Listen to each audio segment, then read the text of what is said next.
नमस्कार, मैं संदीप तिवारी। यह mock test UP triple SC exam के लिए है और यह मॉक टेस्ट नंबर 3 है। 2 मॉक टेस्ट मैंने कराए हैं और आप सभी ने उसमें अच्छा परफॉर्म भी किया।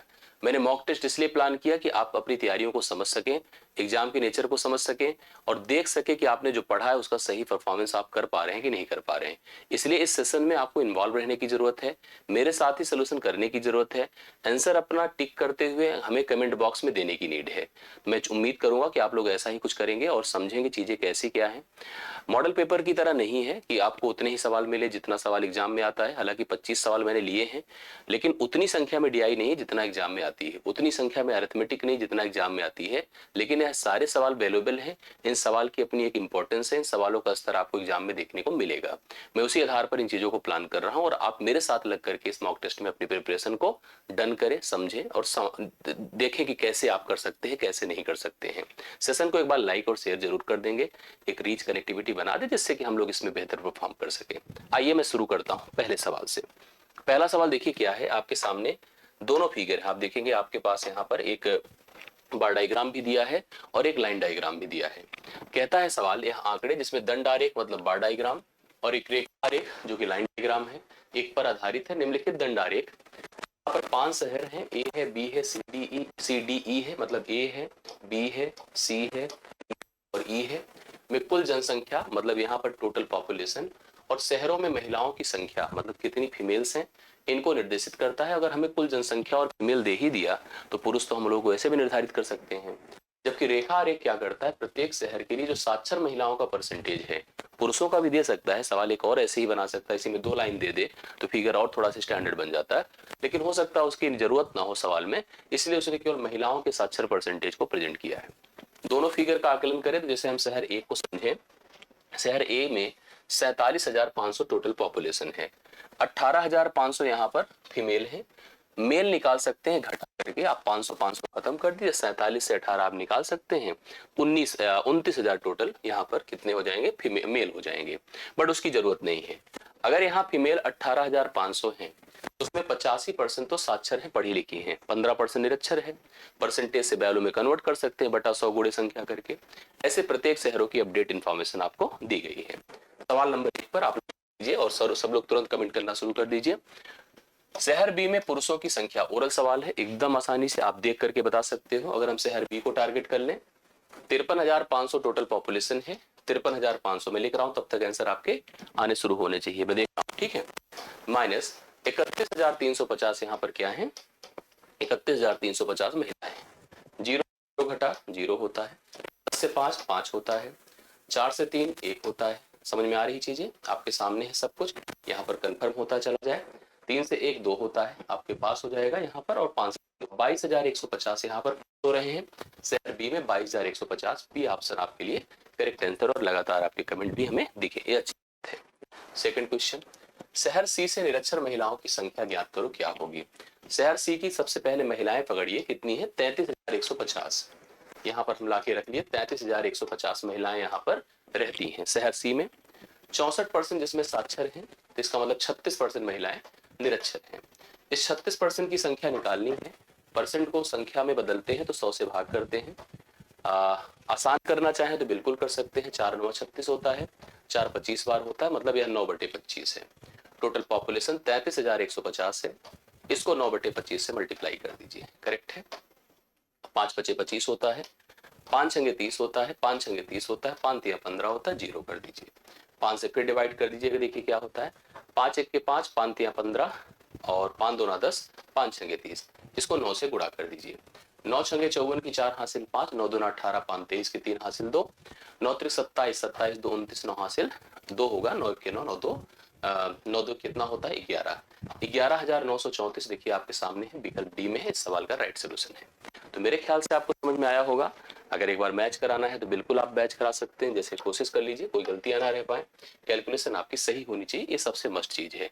मतलब अपने पास 33,150 था महिलाओं की संख्या, और यहाँ पर 36% था। देख लीजिए, ऐसे भी ध्यान से समझिएगा, आपको ऐसे थोड़ा सा कैंसिल कर लेना चाहिए। 5 2 10 होता है, 5 6 30 होता है, 5 6 30 होता है, 5 3 15 होता है, 2 से इसको काटिए, 18 हो गया, 18 3 54 की 4 हासिल 5, 18 छक्के 108, 108 5 क्या होता है 13, 11 हासिल होता है। 18 छक्के 108, 108 में अगर 11 जोड़ते हैं तो 129 होता है। ठीक है, 129 होता है। तो इस हिसाब से 12,934 आ रहा है, जबकि 11,934 यहाँ पर है। तो इसका मतलब यहाँ पर कहीं मिस्टेक है या यहाँ पर कहीं मिस्टेक है, थोड़ा सा वेरीफाई कर लेना मस्ट है। तो इसलिए आप लोगों को समझना है, आपको देखना सही है कि कौन सा सवाल सही है, क्योंकि देखिए दोनों विकल्प दिया है 11,934, 12,934। आपके कमेंट भी दिख रहे हैं कि आपको खुद ही कंफर्म कर देना चाहिए इसका उत्तर यही होगा। सभी लोग कंफर्म करके बताएं इसका आंसर क्या होगा। थोड़ा सा मैंने कंफ्यूजन इसलिए जानबूझ कर दिया, थोड़ी सी क्लियरिटी आपके पास होनी जरूरी है, समझ रहे हैं। जल्दी से फटाफट सब लोग बता दें कितना आंसर आ रहा है, हम भी वेरीफाई कर लें कितना आंसर आपका हो रहा है। क्लियर, जल्दी से बोलिए। पहला सही है, दूसरा सही है, तो एकदम श्योर कर लीजिए आप लोग। पहला हम लोग जो कैलकुलेशन किए थे वही सही है, 11,934 ही है, ये गलत है, इसमें कुछ मिस्टेक है। 18 तिया 54, 54 की 4 हासिल 5, 18 छक्के 108, 108 5 13 की 3 हासिल 11, 18 छक्के 108, 108 में भी अगर हम लोग 11 जोड़े तो 119 होता है। ठीक है, 129 नहीं होता है, तो 119 अर्थात 11,934 ही करेक्ट आंसर होगा। पहला सही था, कुछ लोग बदल गए थे लेकिन बदलना नहीं चाहिए। चलिए सेकेंडर होता है। नेक्स्ट क्वेश्चन पर आओ। शहर ए से साक्षर महिलाओं की संख्या बताना है कितनी होगी। शहर ए में टोटल महिलाएं 18,500, साक्षर का परसेंटेज 85 है, तो 18,500 लीजिए और गुणे आप कर दो 50 बटे कितना कर दो 100। करेक्ट है, 2 जीरो खत्म हो गया, मतलब अपने को 185 से 85 को गुणा करना है। समस्या यह है कि समस्या कुछ नहीं है, 5 बचे 25 है, अंतिम विकल्प अंतिम डिजिट लास्ट डिजिट 5 में केवल एक ही विकल्प है, बी ऑप्शन राइट सोल्यूशन होगा। बट हम चाहेंगे कि आप प्रॉपर कर लें। 185 गुणे 85 को हम 100 माइनस क्या कर सकते हैं 15, ऐसे कर सकते हैं। 18,500 हो जाएगा 100 से गुणा होते ही, 15 पचे 75 होता है, 5 हासिल 7, 15 अट्ठे 120, 7 27 के साथ हासिल 12, 15 के 12 27 होता है, 10 से 5 होता है, 9 से 7 होता है, 14 से 7 7 होता है, 7 से 2 15, 125 देखिए ऐसे भी आ रहा है। बी ऑप्शन राइट सोल्यूशन है। तीसरा क्वेश्चन होता है, आप सभी उतार लें कंफर्म कर लें। शहर ई में पुरुषों का प्रतिशत कितना है। शहर ई में पुरुषों का प्रतिशत कितना है। शहर ए में टोटल पॉपुलेशन 20,000 है, 5,000 महिलाएं रहती हैं, तो पक्का आपको कंफर्म हो गया होगा कि 15,000 यहाँ पर पुरुष रहते हैं। इस 20,000 की संख्या में 15,000 पुरुष, उधर जाने की जरूरत नहीं है, इसे कंफर्म करना है। 20,000 की टोटल पॉपुलेशन है, 15,000 पुरुष रहते हैं। देखिए ऐसे करना चाहिए आपको जब भी करें, 5 15, 5 चौके 20, यह 3 है पुरुष, टोटल संख्या 4 है, तो 3 गुणे 100 बटे आप 4 कर दो। ठीक है, 3 गुणे 100 बटे क्या कर दे 4, 4 से डिवाइड करें 25, 25 यहाँ कितना होता है 75, तो 75% होगा जो विकल्प नहीं दिया है। इसके लिए एक ऑप्शन आप लोग नॉट लगा दीजिए, मतलब सही है, हम लोग गलत नहीं कर रहे, एकदम परफेक्ट है। तो राइट सोल्यूशन यहाँ 75% होगा। से भी आप 3/4, जैसे आप सोचो ये 5,000 1/4 है, वो 3/4 होगा, वो मुझे समझ में आ गया था। क्लियर, राइट सोल्यूशन आपका यहाँ पर नॉट होगा, जैसे एक ऑप्शन हम लोग ई लगा देते हैं। वैसे भी यूपी शायद आपको पॉसिबिलिटी दे कि आपको 5 ऑप्शन पर सवाल बना के दे। सही है। शहर डी की कुल पुरुष आबादी, शहर डी की पुरुष आबादी, शहर ई की कुल पुरुष आबादी का कितना प्रतिशत है। ये शहर डी की कुल पुरुष आबादी पहले निकाल दे, हमारे पास क्या है 52,000 है, कितना है 52। अब जीरो हो गया, 10 से 5 5 होता है, 9 से 4 5 होता है, 1 होगा, 5 से 3 21,550 है शहर डी की पुरुष आबादी, 21,550 है शहर डी की पुरुष आबादी। जबकि शहर ई की बात करो तभी भी हमने निकलवाया 15,000, 15,000 शहर ई की पुरुष आबादी है।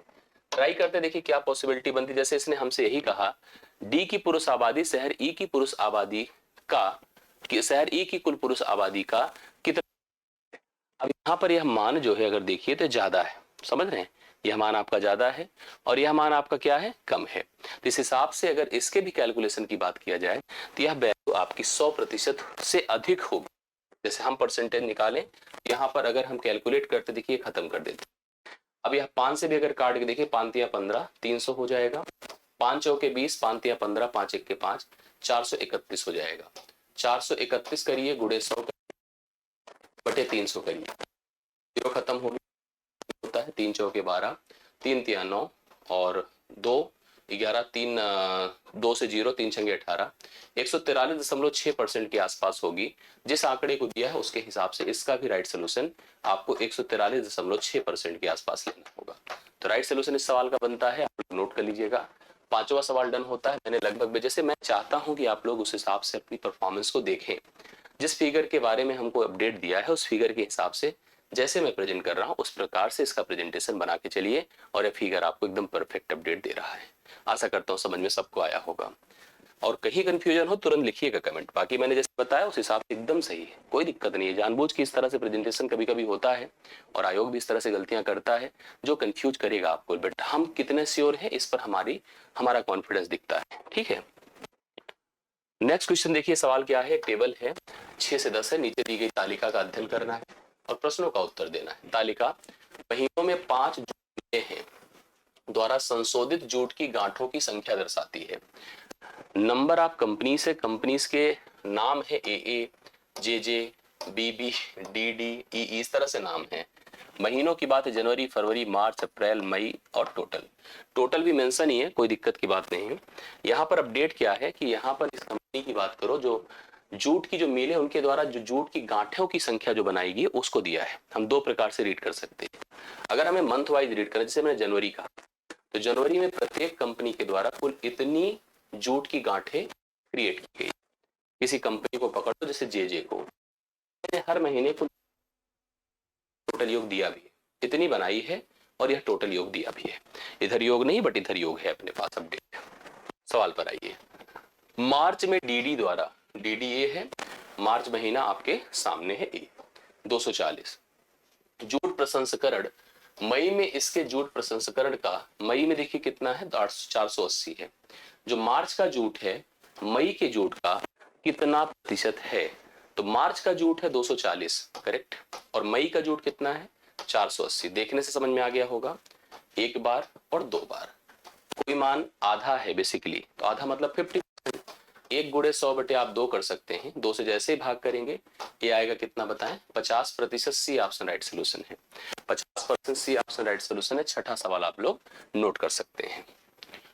फरवरी में जे द्वारा किए गए जूट प्रसंस्करण, फरवरी कहाँ ए है, जे कहाँ ए 280 है, और मई में ए द्वारा किए गए जूट प्रसंस्करण, मई है, मई महीना कहाँ पर है, मई महीना ए है, और कंपनी कौन है ए है 420। कह रहा है के बीच अनुपात क्या है, तो 280 ले लेते हैं। 280 का रेशियो किससे बनाएंगे, 420 से। आप लोग उत्तर करके कंफर्म कर दीजिए कितना आता है, 0 0 से खत्म है। 2 से करिए 14 बार, 2 से करिए 21 बार। ठीक है, यहां पर हमसे क्या बोला था बताइए, फरवरी में जे द्वारा जूट प्रसंस्करण, मई में ए द्वारा जूट प्रसंस्करण के बीच का अनुपात कितना है। मैंने जिस हिसाब से डिसाइड यहाँ पर काटा तो 14 होगा, ये आपका कितना हो जाएगा 21 हो जाएगा। 14:21 इसका राइट सोल्यूशन होगा। इस सवाल का करेक्ट हल 14:21 हो जाएगा, क्योंकि आगे क्या हम इसको काट सकते हैं, बिल्कुल काट सकते हैं। 7 दूना 14, 7 तिरिक 21, तो राइट सोल्यूशन क्या होगा बताइए, राइट सोल्यूशन 2:3 हो जाएगा। डी ऑप्शन इसका करेक्ट आंसर होगा, जो आप लोग देखिए परफेक्ट बताए थे। एकदम कंफ्यूज हो, क्योंकि देखो 14:21 नहीं ले सकते हैं, वैसे भी आपको पता है कि अनुपात भिन्न का सरलतम रूप होता है, तो ई ऑप्शन नहीं डी ऑप्शन लगाइए। हमने एक रखा जानबूझ के, हो सकता है पॉसिबिलिटी में ई आपके लिए बात आए, तो आप लोग नहीं करिएगा, आप उसको जैसे बताए उसी प्रकार से लेकर चलिए। ठीक है, 14 दूना 28, 14 तिरिक 42, 2:3। मार्च में सभी कंपनियों के जूट प्रसंस्करण, मार्च की बात करिए, सभी कंपनियों के जूट प्रसंस्करण मतलब ये अपडेट का औसत, मई में सभी कंपनियों के जूट प्रसंस्करण के औसत से, मई अपने पास से है, इसमें भी सभी कंपनियों के जूट प्रसंस्करण के औसत से।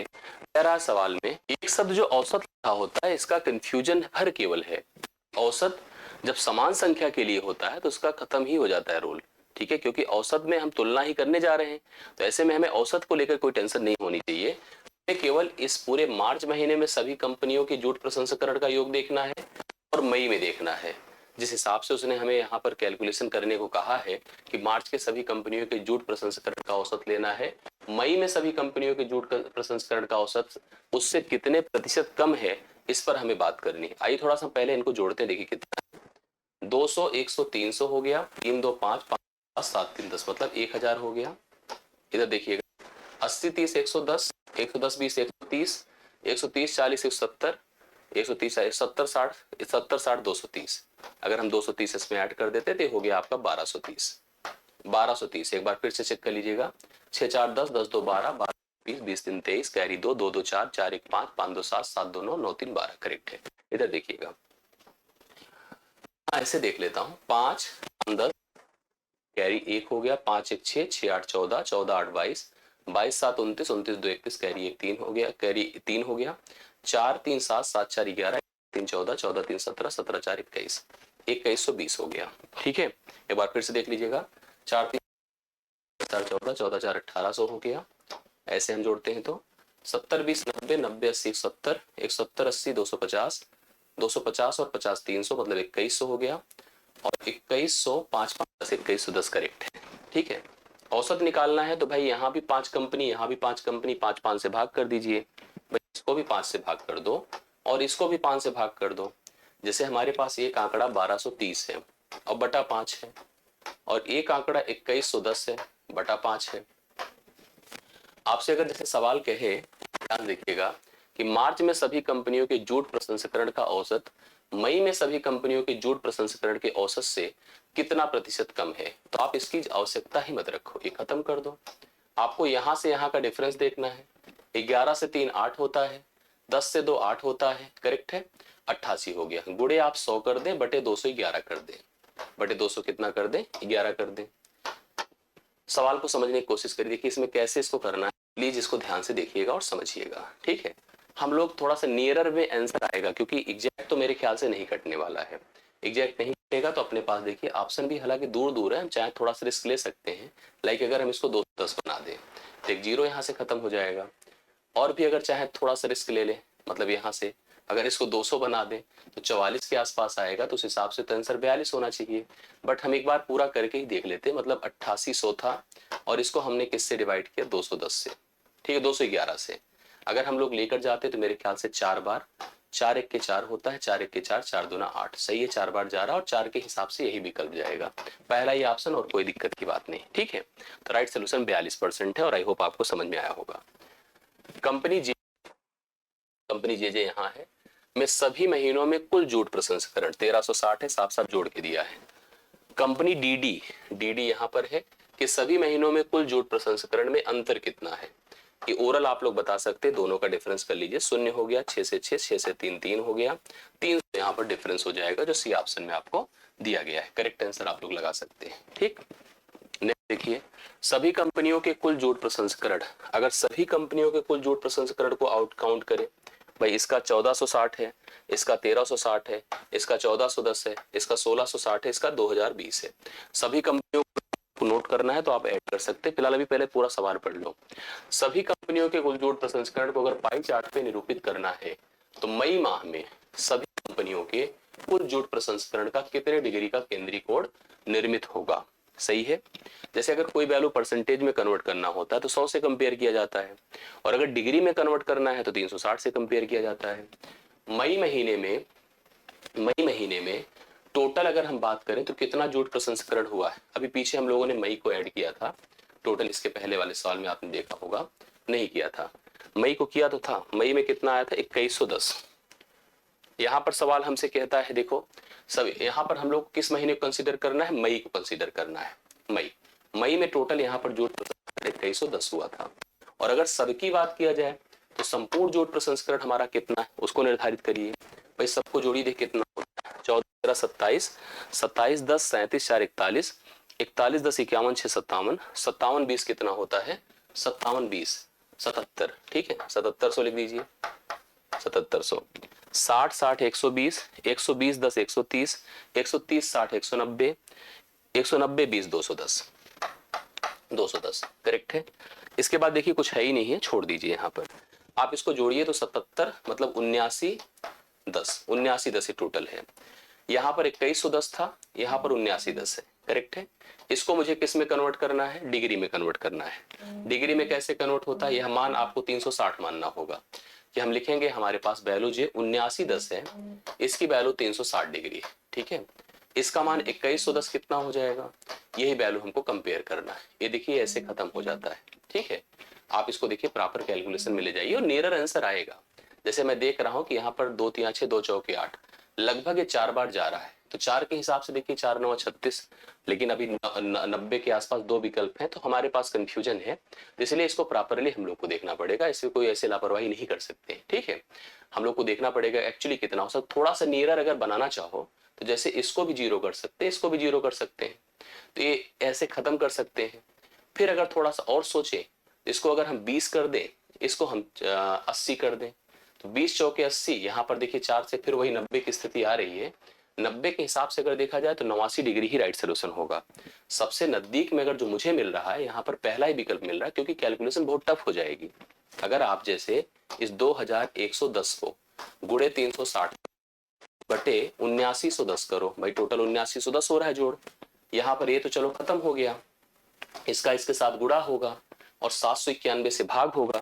जब कैलकुलेशन करेंगे तो आएगा तो 79 ही डिग्री के आसपास, ठीक है। तो इस हिसाब से इसका सही उत्तर आपने नोट किया। आई होप आपको सबको समझ में भी आया होगा। कैलकुलेशन का सही इसमें अप्रोच था, बाकी आपने ट्राई कर लिया होगा। तो चलिए क्लियर हो ये सवाल। अब अगले सवाल पर बढ़ चलिए।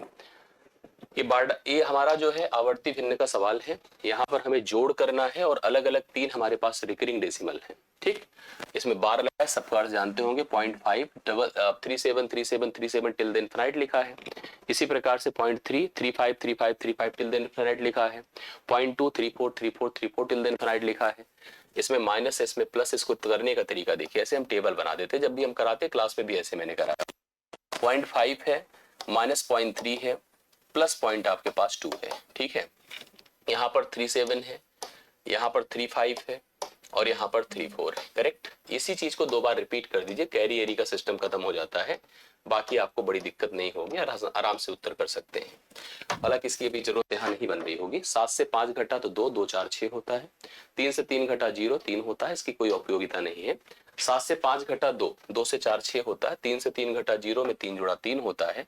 5 से 3 घटा 2 2 2 4 होता है, इसकी कोई आवश्यकता नहीं है। तो ये हो जाएगा आंसर 0.436 के ऊपर बार। अब यहाँ पर एक चीज देख लीजिएगा, इसका हमसे ऐसे डायरेक्ट कन्वर्जन आ रहा है, पूछ रहा है, तो हम लोग डायरेक्ट एक काम से भी कर सकते थे। मतलब जैसे अगर हम ऑप्शन देख रहे थे, अगर ऑप्शन बार में उत्तर नहीं दे रहा है तो इसका पहले कन्वर्जन कर दो कितना आता है। करने का तरीका देखिए, जब इस तरह का भिन्न बनता है हम वहां से भी करके देते हैं। 400 पूरा 36 लिख दीजिए, उसको घटाइए जो बिना बार वाला है। जितने पदों पर बार है उतनी बार 9 होगा, जितने पद विदाउट बार उतनी बार 0 होगा। ये 432 होगा डिवाइड बाई 990 होगा, तो 432 990 होगा। यहां से भी कर सकते थे वही चीज जो अभी हम कर रहे हैं, यही बार बार आपको करना है। जैसे 537 में 5 घटता तो 532 आता, बटे 900 करते, ठीक है। माइनस 335 में से घटता 332 आता, बटे 900 होता। प्लस 234 में से 2 घटाते 232 होता, बटे 900 होता। अब इसी को हल कर लीजिए, 900 सबके हर में है ही है, तो राइट सोल्यूशन इसका हो जाएगा करेक्ट आंसर, ठीक है। ये आपका डन होता है 11 नंबर। घनाभ के आकार वाले एक की लंबाई, चौड़ाई और ऊंचाई में क्रमशः 10%, 20% और 25% की वृद्धि जब करते हैं तो आयतन में प्रतिशत परिवर्तन क्या होगा। दरअसल जो घनाभ होता है, जैसे ईंट है घनाभ, किताबें आपकी घनाभ है, इसमें लंबाई है, हाँ, चौड़ाई है और ऊंचाई है, 3 चीजें होती हैं, आप सबको पता होगा। अगर हम इन तीनों में परिवर्तन करेंगे, क्योंकि आप सबको पता है लेंथ है, ये ब्रेथ है और हाइट है, इसका जो वॉल्यूम है जिसको आयतन कहते हैं, आयतन होता क्या पता है, length into breadth into height unit cube, ठीक है। ये हो गया length into breadth into height unit cube. अब इसमें कहा है कि अगर लंबाई में 10%, लंबाई में 10% की वृद्धि करते हैं, चौड़ाई में 20% की वृद्धि करते हैं और ऊंचाई में कितने की करते हैं बताइए, ऊंचाई में 25% की वृद्धि करते हैं, तो आपसे कहा गया कि आयतन में कितने % का परिवर्तन होगा। यह सतत वृद्धि कमी का कॉन्सेप्ट है। आइए समझ, 10% का मतलब 1/10 होता है, 20% का मतलब 1/5 होता है और यह 1/4 होता है। ये ओरिजिनल था, ये न्यू है। 10 में 1 जुड़कर हमें वृद्धि हो रही, देख लीजिएगा 11 हो रहा है, 5 में 1 जुड़ करके 6 हो रहा है और 4 में 1 जुड़ करके 5 हो रहा है। इसमें तुलना ही हो रही है, जैसे पीछे सारी चीजें कर रहे हैं। 5 से 5 खत्म हो जाएगा, 4 होता है, 2 3 6, 11 तिया 33 हो रहा है। 20 से 33 का मतलब कितना बढ़ रहा है बताएं? जैसे 13, मान लीजिए 13 है गुणे 100 है, 13 है जैसे आगे देखिएगा गुणे 100 है बटे 20 है, ठीक है। 20 पंचे 100 है, 13 पचे 65 है। 65% की वृद्धि आपको डी ऑप्शन में देखने को मिल रही है। जो 65% की वृद्धि यहाँ पर उस घनाभ के आयतन टोटल देखने को मिलेगी। 12वां सवाल डन होता है। देखिए नेक्स्ट क्वेश्चन पर हम लोग आते हैं। 13वां नंबर क्या है? यक्स का मान हमें बताना है। लिखा है रूट यक्स गुणे 123 बराबर 24,120 है माइनस 22,767 है गुणे 11 है। अब यहां से हम लोगों से क्या कहा है बताइए? हमको x की वैल्यू फाइंड करनी कि x की वैल्यू कितनी होगी। पहले तो आप इसका कैलकुलेशन करिए, मतलब घटाइए, 11 का गुणा करिए, इसके साथ कंपेयर करिए। तो यहाँ पे 10 से 7 कितना होगा? 3 होगा। 11 बटेगा 11 6 से निकला तो 5 होगा।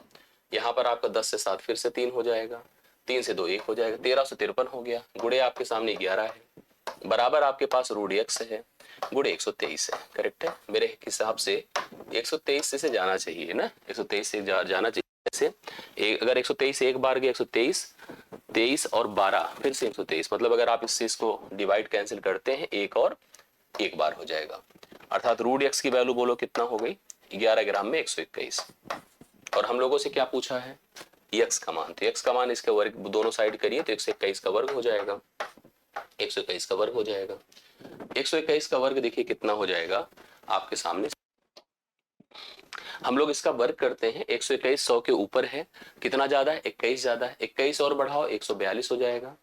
21 का वर्ग होता है 441। जो हमारे करिए इस तरह की वैल्यू जब 100 के जैसे ऊपर है तो 100 से जितना ऊपर है उतना ही और बढ़ा दिया, और जितना ऊपर था उसका वर्ग किया। वर्ग करने पर 441 आया, 441 को ले लिया, 4 इसको दे दिया, 146 हो गया और 41 हो गया। 146 और 41 देखिए बी ऑप्शन इस सवाल के लिए राइट सोल्यूशन है। ठीक है, 13वां नंबर डन होता है। इस सवाल का करेक्ट आंसर होगा। 2 अंकों वाली संख्या के अंकों का अनुपात 4:3 है। अंकों को परस्पर बदलने से प्राप्त संख्या मूल संख्या से 18 कम है। नई संख्या बताओ कितनी है? 2 अंकों वाली एक संख्या है, जैसे 2 अंकों की कोई भी संख्या होगी तो 10 से लेकर के 99 तक यहाँ पर कंफर्म आपके सामने होगी। इसके जो अंक हैं मतलब इकाई और दहाई, इनका जो रेशियो है अनुपात है वो 4:3 है। ठीक है, 4:3 है, मतलब अगर एक वैल्यू 4 है तो दूसरी वैल्यू 3 है। अंकों को परस्पर बदलने से प्राप्त संख्या मूल संख्या से 18 कम है। इसका मतलब ये है कि पहले क्या था, जैसे मान लो जैसे हम कहते हैं इकाई पर 5 है, इकाई पर मान लीजिए यहाँ ऐसे नोटिस करिएगा, जैसे हमने कहा कि कोई संख्या का इकाई अंक 2 है, इकाई 2 है और दहाई का अंक मान लीजिए 6 है, तो वह संख्या हो जाएगी 10 गुणे दहाई प्लस इकाई, मतलब वह 62 हो गई। करेक्ट है। अंकों को बदलने से यह मान कितना हो जाएगा? 26। भाई पलट दीजिए, इधर उधर कर दीजिए। अब ऐसे में क्या होता है, जैसे इसने कहा कि अनुपात 4:3 है, तो इसका मतलब हो सकता है संख्या आपकी 43 हो जाए, 86 हो जाए, कुछ भी हो सकती है। लेकिन इसने कहा अंकों के परस्पर अंक बदलने से मूल संख्या से 18 कम हो गई। इसका मतलब हम समझ रहे हैं कि दहाई पर ज्यादा होगा, इकाई पर कम होगा। नई संख्या बताओ जो परिवर्तित होकर संख्या आई है, उसकी बात हम लोगों को करनी है। तो आप एक चीज सोचो, अगर ये जो संख्या आई है ये मूल नई संख्या ही पूछ रहा है, हम डायरेक्ट भी कर सकते हैं ऑप्शन से। अगर यह मूल संख्या से 18 कम है तो मूल संख्या को 18 जोड़ने से प्राप्त करेंगे आप। 18 जोड़िए तो 9 8 17 होगा, 9 8 17 और 6 7 1 8 87 होगा। क्या यहाँ पर 4 3 का रेशियो है? नहीं। अगर इसमें 18 जोड़ते हैं, 18 जोड़ने पर कितना हो जाएगा? 80 8 88 हो जाएगा। 88 में तो भाई ऐसा नहीं है। 71 में अगर जोड़ते हैं, जैसे 71 में 18 जोड़िए तो 8 1 9 होता है, 7 1 8 89, इसमें भी नहीं होगा। बट इसमें 18 जोड़ने पर 8 8 6 हुआ और 6 कितना हो जाएगा? 8 8 16 हुआ, 6 7 1 8 हुआ। तो यहाँ पर हमारे सामने देखिए कितना हो गया? 86 हो गया। अब 86 की स्थिति देखिए क्या है, यहाँ पर 2 चौके 8 है, 2 3 6, 4 3 का अनुपात होगा। जो हमारे पास पहले संख्या थी, जो पहले संख्या थी वो 86 थी। 86 के अंकों को पलटा तो 68 हो गई। अब इससे देखिए 18 कम हो गया। तो डायरेक्ट हम लोग ऑप्शन से करें ऐसे सवालों को, सीधा सीधा आंसर हमारे पास 14 का करेक्ट आंसर आ रहा है, डी ऑप्शन। सही उत्तर आप लोग कर भी रहे। ठीक, नेक्स्ट क्वेश्चन पर आइए। PQ और R का औसत 51 किलोग्राम है। 3 वैल्यूज है, P है, Q है, R है, जिनका औसत 51 किलोग्राम है। P तथा Q का औसत 45 किलोग्राम है। उसमें 2 व्यक्ति P और Q का औसत 45 है। Q तथा R का औसत 46 किलोग्राम है। क्यू का वजन बताओ कितना है। जैसे हमारे पास तीन वैल्यू है, पी है, क्यू है, आर। इनका औसत बोलिए कितना है। इनका औसत है 51 किलोग्राम। करेक्ट है, 51 किलोग्राम। अगर औसत पी और क्यू और आर का 51 है तो इनका भार देखिए कितना होगा। इनका भार होगा 51 गुणे 3। समझ रहे हैं, 3 1 3, 3 5 15, 153 होगा, क्योंकि औसत गुणे संख्या बराबर योग होता है। इसमें अगर हम पी और क्यू की बात करें तो पी और क्यू का मतलब हो जाएगा 45 गुणे 2, मतलब ये 90 हो जाएगा। समझ रहे हैं। इसमें देखिए क्यू और आर की बात करिए, इसमें 46 गुणे 2 कर दीजिए, यह 92 हो जाएगा। ठीक, यहां पर हमसे क्यू का मान पूछा है, ये कितना होगा। जब आप ऐसे सोच रहे हैं तो आप इसको 1 नंबर मानिए, इसको 2 नंबर मानिए। हम 1 + 2 करते हैं, P + Q, Q + R, तो ये क्या होगा, P + Q + Q + R। Correct है, या ऐसे लिख सकते हैं P + Q + Q + R + Q, लिख सकते हैं कि नहीं। यस, इसका टोटल मान इन दोनों को जोड़ने से मिलेगा 90 90 180 182 होगा। यह मान टोटल कितना है, P + Q + R 153 है। 153 + Q बराबर 182। ठीक है, इसको इसमें से घटा दीजिए तो Q बराबर क्या होगा, 182 - 153। 12 से 3 9 होता है और 7 से 5 2 होता है। ठीक, 29। तो यहाँ पर यह वैल्यू सी ऑप्शन है, आपके पास 29 है, करेक्ट आंसर है। आप सभी लोग इस 15वें क्वेश्चन को भी डन कर लीजिए, समझ लीजिएगा। मेरे ख्याल से भी क्लियर हुआ होगा आपको। ठीक, वह संख्या ज्ञात करिए जिसे 124 गुणा करते हैं जिसमें 2583 की वृद्धि होती है। वह संख्या n, जिसको अगर हम 124 से गुणा करते हैं तो उस संख्या में जो संख्या थी उसमें 2583 की वृद्धि होती है। ऐसे हो गया, समझ रहे ना। हमने कहा एक संख्या जिसमें हम 124 से गुणा करते हैं तो उसमें 2583 की वृद्धि हो जाती है। तो आप समझ गए होंगे यह 124 × n है और यह n है। इधर जाएगा तो 123 n हो जाएगा। 124 n से अगर 1 n घटेगा 2583 है।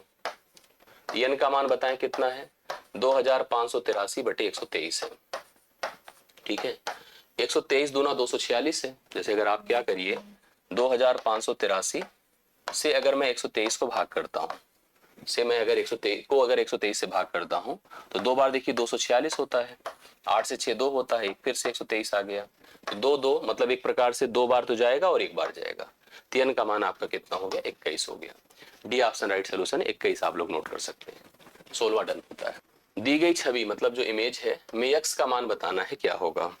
ठीक है, दी गई छवि में x का मान बताना है क्या होगा, मतलब पूरे इस इमेज में, अर्थात एक प्रकार से सरलीकरण का सवाल है। 1296 रूट के हिसाब से अगर चला जाए तो ये अलग बात है, वो अलग बात है।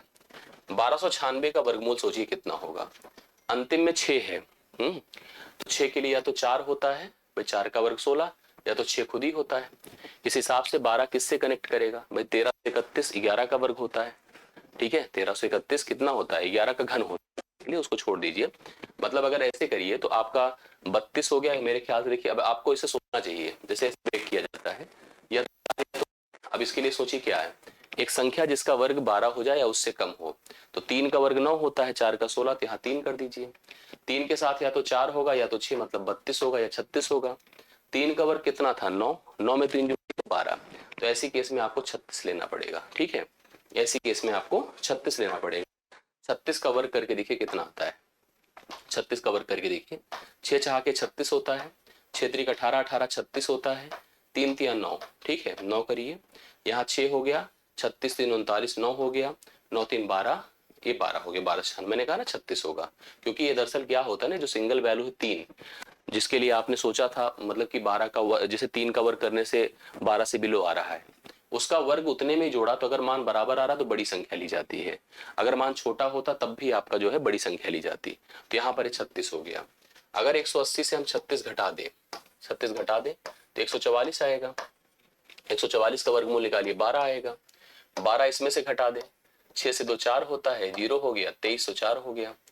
अब 2304 किसका वर्गमूल अगर निकालना है तो क्या आएगा पता है आपको, ऐसे 2 पार्ट में अलग कर दीजिए।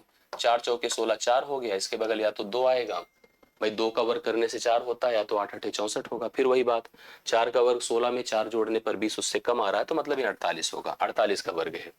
इसका मान आप सबको पता है 11 ही होगा। 11 इसमें से घटाइए तो 7 से 1 6 होता है, 576 आया। 576 का वर्गमूल 24 होता है, 24 भागे 48 है, तो वैल्यू आपकी 1/2 हो जाएगी। 1/2 का मतलब 0.5 हो जाएगा। डी ऑप्शन राइट सोल्यूशन है, ये वैल्यू 0.5 होगी। इस प्रकार से सवाल आपसे पूछ सकता है जो आपको मैंने यहाँ पर प्रोवाइड किया। बढ़िया सवाल था। आगे बढ़िए। एक भिन्न में अंश और हर का योगफल और अंतर 125 और 117 है। जैसे अगर भिन्न है a b, तो दिया है a प्लस और a माइनस बी बराबर 125 है बटा 117, मतलब ये भी 117 है। भिन्न ज्ञात करिए। अब सुनो भाई, ऐसे में तो हम ऑप्शन से सॉल्व कर लें। 121 में 4 जोड़िए 125 होता है और 121 में 4 घटाएं 17 होता है। तो सोचने की जरूरत ही क्या है, विकल्प ए हो गया और क्या। और अगर ऐसे सोचना हो, देखिए खत्म हो जाता है। जोड़ के आप 2 से भाग कर दीजिए, घटा के 2 से भाग कर दीजिए। जोड़ के 2 से भाग करेंगे तो आपका आएगा 242 बटे 2 121 हो गया, और घटा के करिए तो 8 बटे 2 होगा, 4 होगा। तो 121 बटे 4 आंसर कर लीजिए, पहला ऑप्शन। यक्स का 754%, यक्स का 754% मतलब बटा 100। और दूसरी तरफ 754 का 845%, ठीक है। 800 कितना है, 45% बराबर है, इसने लिखा है हम लोगों को, यहाँ पे दिया है। यक्स का जो ऐसे लिखते हैं, समझिएगा, लिखा है यक्स का 754% बराबर 754 का 845%, दोनों बराबर है, तो यक्स का मान पूछ रहा है। तो पहले परसेंट से खत्म कर दीजिए, खत्म कर दिया। ए से खत्म हो गया तो यक्स का मान सीधा सीधा 845 आ गया, ठीक है। 845 ही होगा जो आपको देखिए पहले ही ऑप्शन में दिया है, राइट सोल्यूशन। डायरेक्ट लीजिए, कुछ परेशान मत होइए, नहीं कंफ्यूजन बनता है ऐसे सवालों को देखकर। आइए केस नंबर देखते हैं। सवाल कहता है एक गोदाम में 104 बोरों का औसत वजन 130.5 किलोग्राम है। शेष और 36 बोरे हैं जिनका औसत वजन 75 किलोग्राम है। गोदाम में सभी बोरे जितने हैं उनका औसत वजन हमको बताना है किलोग्राम में।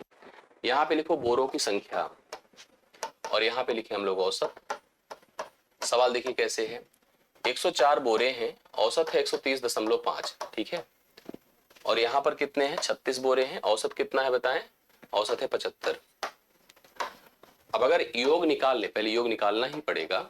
योग निकालिए, योग निकालिए तो आपको पता है कि योग बराबर औसत गुणे संख्या होगा, ठीक है। अगर हम आप लोग मल्टीप्लाई करते हैं 104 को और हम लोग 13 दशमलव कितना 130 दशमलव कितना है 5 है, तो हमारा ये कहना है कि हम लोग जो है देखिए फार्मूले का उपयोग तो करेंगे ही, कंबाइन करके करेंगे।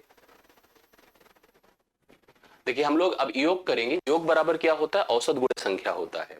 तो अगर हम 104 का गुणा 130.5 से करते हैं, बहुत बड़ा नहीं, आप इसको ब्रेक करके कर सकते हैं, 13 से कर लीजिए, 0.5 से कर लीजिए, ये आ जाएगा आपका 13,572। जैसे आप गुणा करेंगे तो वैल्यू कितनी हो जाएगी, 13,572 हो जाएगी, ठीक है।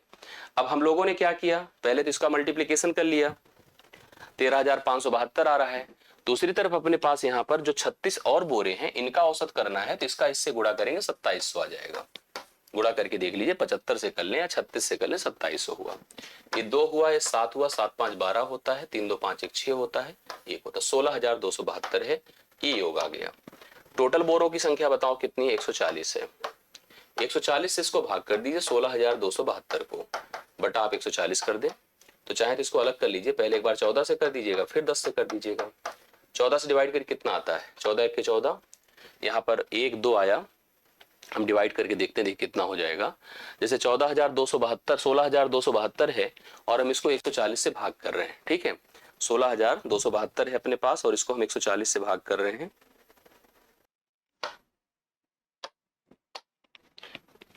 अलग से करने से ही चीजें क्लियर होंगी। मैंने एक बार किया, 14 1 के 14, 2 बचा, 2 2 हुआ, फिर 14 1 के 14 होगा, 8 22 8 7 कर दे, 14 6 84 कर देते हैं।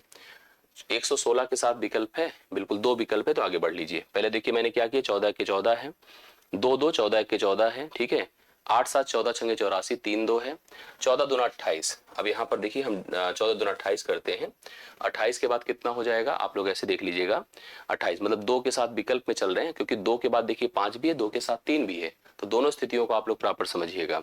14 के 14 2 2 कर दिया, 14 1 के 14, 8 7 14 6 84, 3 2, 14 दूना 28, 28 4 32 ना, 4 32 का मतलब 14 दूना 28 और 14 तियां 42, मतलब एक प्रकार से अगर सोचा जाए तो 3 समथिंग करके जाएगा। तो 3 समथिंग करके जाएगा और दशमलव हम लोग को यहाँ पर, क्योंकि अभी 10 से यहाँ पर डिवाइड भी करना है, तो 10 से डिवाइड करके देखिएगा तो कितनी वैल्यू हो जाएगी बताइए। यहाँ पर जब हम इसको डिवाइड करेंगे तो प्रॉपर वैल्यू आपकी कितनी आ जाएगी, 116, क्योंकि वो भी दशमलव ले चुका है ना जो यहाँ पर भाग हुआ था। तो 116.23 समथिंग करके आंसर आएगा जो आपके सामने है। यहाँ पर देखिए 2-3 विकल्प थे अपने पास, जैसे हम लोग इसको एक बार चेक कर लेते हैं या भाग कितना आ रहा है, क्योंकि इसमें सब कुछ, अगर इस सवाल की टेक्निकलिटी की बात है तो सवाल केवल और केवल कैलकुलेशंस पर था। समझ रहे हैं? जैसे इस सवाल को अगर हम प्रॉपर समझें तो इस सवाल में केवल कैलकुलेशन ही कंफ्यूज किया है आपको, और कोई सवाल में दम नहीं था। हाँ, तो इसको थोड़ा ध्यान देना पड़ता है जैसे ऐसे सवाल बनते हैं। तो 116.23 ही कंसीडर किया जाएगा और 2 स्थानों पर हम लोग हैं, बी ऑप्शन ही राइट सोल्यूशन होगा। एक बल्लेबाज 205 रन बनाता है जिसमें 10 चौके हैं, 7 छक्के शामिल हैं। 205 रन बनाया उसने, और उसने क्या किया, 10 तो चौके मारे, चौके में 4 रन होता है, और 7 छक्के मारे, छक्के में 6 रन होता है। वह अपने कुल स्कोर के कितने प्रतिशत रन विकेटों के दौड़ बनाता है? 40 रन ये बन गया, 7 छक्के 42 रन ये बन गया। तो यहाँ पर टोटल रन उसके 82 जो चौके और छक्के से बने हैं। अब बचे कितने रन जो विकेटों की भी दौड़ा है, 82 घटा दे, 5 से 2 कितना होता है, 3 होता है, और 20 से 8 कितना होता है बताएं, 12 होता है। 123 रन, 123 रन विकेटों की भी दौड़कर बनाता है। टोटल 205 में 123 रन और विकेटों की भी दौड़कर बनाता है। 123 कर दीजिए, गुणे 100 कर दीजिए, बटे आप 205 कर दीजिए। ठीक है, 5 चौके 20, 5 एक के 5 है, 5 बिसाम में 100 है, करेक्ट है। आप चाहें तो 20 दूना 40 अगर देखें तो नियरर जा सकता है, बट एकदम क्लोजर आंसर रहते तो थोड़ा सा मतलब टेंशन रहती है। शून्य करो, 2 तियां 6, 2 दूना 4, 2 एक के 2, ठीक है, 2460 है। और अगर हम 41 से इसको भाग करते हैं तो 41 देखिए 5 बार जाएगा, ठीक, 5 एक के 5 होता है, 5 चौके 20 होता है। इस हिसाब से देखिए यहाँ पर, या 6 बार सीधा लेके जा सकते थे, मेरे हिसाब से एग्जैक्ट कट रहा है, 6 गया 6 चौके 24, बिल्कुल एग्जैक्ट कट रहा है, इसलिए 60 करेक्ट आंसर। सोचिए 60 भी है, 59 भी है, 61 भी है, ऑप्शन से ही कंफ्यूज कर देगा। तो राइट सोल्यूशन आपके सामने 22वां डन होता है। कहा है 1494 ग्राम है, एक ग्राम है अमाउंट में, 8.3 ग्राम का किलोग्राम है। 1494 क्या है, ग्राम है, और यहाँ पर क्या है 8.3 किलोग्राम का कितना प्रतिशत है। ठीक है, 1 किलोग्राम में क्या होता है, 1000 ग्राम होता है, 1000 ग्राम होता है। यह ग्राम ऑलरेडी है, इसको भी किलोग्राम से ग्राम कन्वर्ट करिए। 8.3 गुणे 1000 कर दिया तो हो जाएगा 83 के बाद 1000, दशमलव एक स्थान पे लगा दें, ये 8300 किलोग्राम ग्राम बन गया। इस वैल्यू को परसेंट में कन्वर्ट करना है तो 1494 करिए, गुणे 100 करिए, बटे आप 8300 करिए। मतलब कैलकुलेशन इसमें है सारे सवालों में, और ऐसे ही कोई सेट बन जाता है जहां पर कैलकुलेशन आपको कंफ्यूज करती है, इस बात को समझिएगा। 83 देखो एक बार जाएगा, एक बार गया, 9 से 3 6 होगा, 14 से 8 6 होगा, 4 करिए तो 83 देखिए कितना बार, 8 8 त्रिक 24, 8 8 64, बिल्कुल सीधा सीधा 8 बार जाएगा। तो 18% राइट सोल्यूशन होगा जो सी ऑप्शन में आपको दिया है। ठीक, 18% करेक्ट आंसर है, नोट कर सकते हैं। ये देखिए अगर कह रहा 79,507 का घनमूल 43 है, जो उसने दिया उसी घनमूल का उपयोग करना है। तो आपसे जो वैल्यू दिया है देखिए यहाँ पर सीधा सीधा हमारे पास है विकल्प में, सवाल में, इसका घनमूल, इसका घनमूल, डेटा वही है तो घनमूल वही आएगा, 43 ही आएगा, 43 ही आएगा और 43 ही आएगा। बट दशमलव के स्थान को थोड़ा ध्यान देना पड़ेगा। दरअसल घनमूल में दशमलव 3-3 के मल्टीपल में बढ़ता है, 3-3 के डिवीजन में आता है। जैसे अगर 3 स्थान पे लगा है, स्थान पे लगेगा, अगर यहाँ 6 स्थान पे लगा है 2 स्थान पे लगेगा, अगर यहाँ 3 3 6 9 स्थान पे लगा है तो 3 स्थान पे लगेगा। इन तीनों को हम लोग को जोड़ना होगा। 4.3 है, ठीक है, 0.43 है, 0.043 है, जोड़िए, ये 3 है, 4 3 7 है, 7 है, 4 है, 4.773, 4.773 राइट सोल्यूशन इस सवाल का बन रहा है। देखिए आपके कमेंट्स भी आ रहे हैं, सही सवाल का उत्तर है। इन्हीं 2 क्रमागत पूर्णांकों के वर्गों के बीच का अंतर बराबर होगा।